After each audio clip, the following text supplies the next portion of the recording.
Hi everyone. So this is the last module that we are going to discuss. In this module, we will see the pgAdmin tool. So we'll explore the options of pgAdmin tool. So in this module, we are going to create databases, tables, schema, etc. using pgAdmin. Then we'll run some queries using the query tool that we have been already doing, and then we'll view data and the structure using pgAdmin, and then we'll export data results using pgAdmin. So let's start. So when you open the pgAdmin, the first thing you will see is the browser panel on the left side. So here if you see these are the browse panels on the left side. So this is where all the server databases, tables and objects are listed. So let me first connect to the database. If you are not connected, so you can expand this and connect. So if you don't have this server already created or linked to you, so you can always create one or register the server here. So from here you can provide options and connect to the server. But in our case, we have already installed the PostgreSQL 18 server. So we have this server. Now click on expand. It will ask for password. The password that we had set, it is root, ROOT. So click on OK. So this is opened.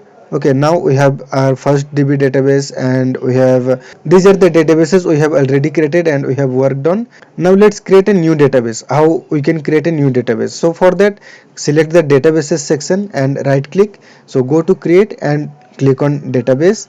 So the database creation option is here. So we can create here new DB. So like this we can create a new database. There are definitions. What are the definitions and options we can provide here? We can select the table space, etc. But now we are providing everything as optional. Just provide the name here, the database name, and then create the database.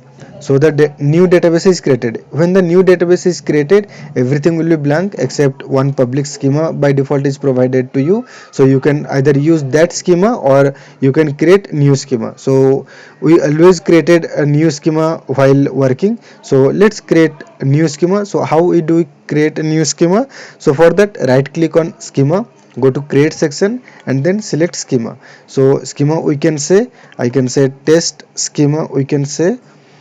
Okay, so and there are other options as well, but we leave them as it is and then we click on save. So the schema with the name test will be created inside the new DB database. So this is how we created database, and we also created a schema. Now let's create table using pgAdmin tool. So we have created many tables using the query tool, that is create table command, but let me show you how we can do that using the UI. Okay, so in that case, go to expand the test schema that we just created, go to the table section, right click on table, go to create and then select the table. So this gives you option to create the table. So I can say maybe same employees table. Okay, and on which schema we are going to create, it's test schema, and then we need to provide the columns. So let me select with plus icon. I can say empid the first column name, and the data type I can select, it can be, I can search here. So this is the serial, and the length, precision, etc. is not required. It should be not null, it should be primary key, correct. So I have selected primary key. When I have selected primary key, not null is by default, so it's not required to do. And then I can do plus, and I can also provide emp name, and from the data type I can provide say character varying, and the length it can be 30. Okay, and not null, check it is. And then I'll create another column salary, and salary should be numeric, so it is numeric. The precision we can say 10, and the precision should be, the scale should be 2. And then with the plus, and we can create department ID. The department ID must be integer, so integer option is here, integer.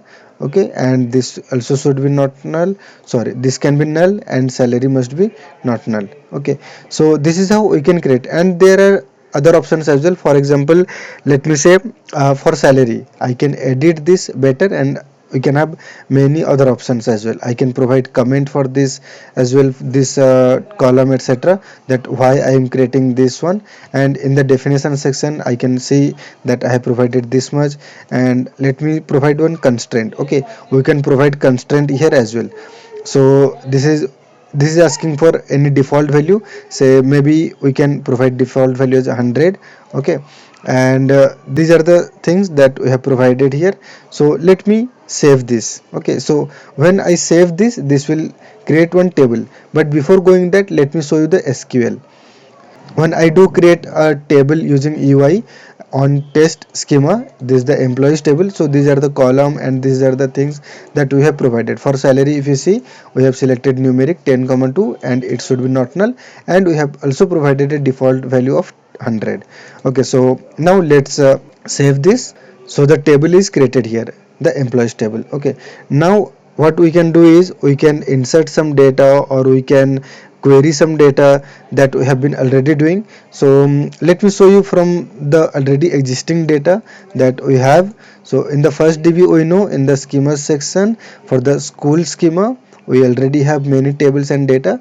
So I'll use the employee table again. So how we can run the query, or how we can view the data from here. Okay, not writing the query. So right click on that and then go to view or edit data. So how you want to see the data, all records, or first 100 record, or last 100 record, or filter record. So here we can provide the filter as well. So for example, let me say I can see all the records. So all the records are written. If you see here, this is the command that executed behind this, and all the records are written here. Okay, so this is how we can use this one, and also we can run this query using the querying tool. How we do that, I had already explained you. So this is the query tool. If you click on this, one query tool will be opened up. So let me do this. So search path is set, and now I can query. So this is the data. So this is how querying tool let you query the data from database. Okay, I'll also show you how we can export the result set. So for example, this is the result set that we have for employees table. When you query from the employees table, so this is the output, and now I want to save this data as output. So there is an option to download here, so you can save the file. Okay, so here how I can save. So click on save then.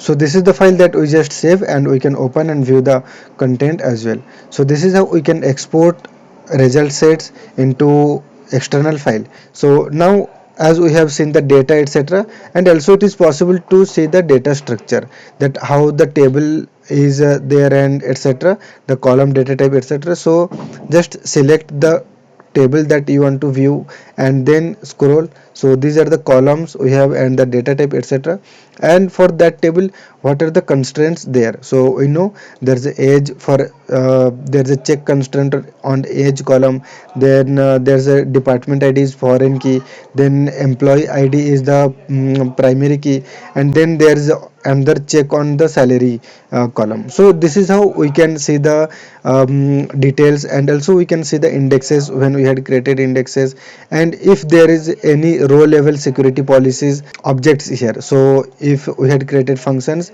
then we should be able to see the functions and other things. So this is how pgAdmin lets you see the data structure and details of your table that we have created. And same thing we can do for views as well. Views we had created. So if I expand this, I can see the columns that we had in this view, and if there is any trigger, etc. So we can do that. Okay, so this was some basic things. So there are lots of options and possibilities using the pgAdmin UI. This is a very good tool. As you know this much about pgAdmin and PostgreSQL, I believe you are expert now in using pgAdmin tool and working with PostgreSQL. So this was all about the PostgreSQL for beginners tutorial. I believe you have enjoyed it and you have got some value watching this tutorial, and I ask you to like the video if the tutorial was helpful, and also subscribe the channel to get the notifications. I have also created other tutorials such as PostgreSQL for intermediate. As you have already completed the beginner level, you can watch that, and also there is a tutorial for advanced learner. So if you want to be expert in PostgreSQL, you have to watch that, where I have explained all the PostgreSQL options in very detail. So signing off from this tutorial, I believe we can meet in some another tutorial. So till then, take care, bye bye.